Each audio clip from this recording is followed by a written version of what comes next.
नमस्ते, श्री देवी चैनल पर आप सब स्वागत है। एक देवी माँ के गाना लेके आई हूँ। मोरे पछवारा मैया मावा के बगिया हो कि अरियना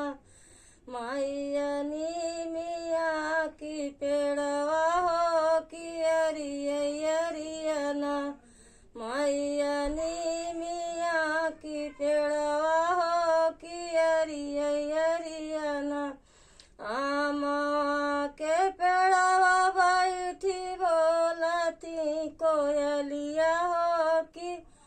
उठ मैया ना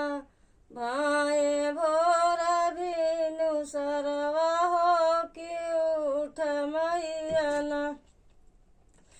आमा के पेड़वा बैठी बोलती कोयलिया हो कि उठ मैया ना भाए भोरा भीनु सरवा हो कि उठ मैया ना कोयली की बोलिया सुनी उठती भवानी हो गगरी अलै के ना मैया पानिया के चलली हो गगरी अलै के ना मैया पानिया के चलली हो गगरी अलै के ना भरली गगरिया मैया धाइली कररवा हो कि देखै लागिना मैया मालिनी के रहिया हो कि देखै लागिना भरली गगरिया मैया धाइली कररवा हो कि देखै लागिना मैया मालिनी के रहिया हो कि देखै लागिना घूमतै फिरतै आवै मालिनी बेटौआ हो कि उठै न देतना बेटा हमारी गगरिया हो उठै न देतना घूमतै फिरतै आवै मालिया कै बेटौआ हो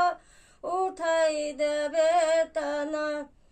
बेटा हमारी गगरिया हो उठै दे बेटना तोहरी गगरिया मैया हमाही उठौबै हो कि काहू देबू ना मैया गगरी के उठवनी मैया काहू देबू ना तोह कत देबै बेटा बुद्धि विद्या हो रानियावा तोहरी ना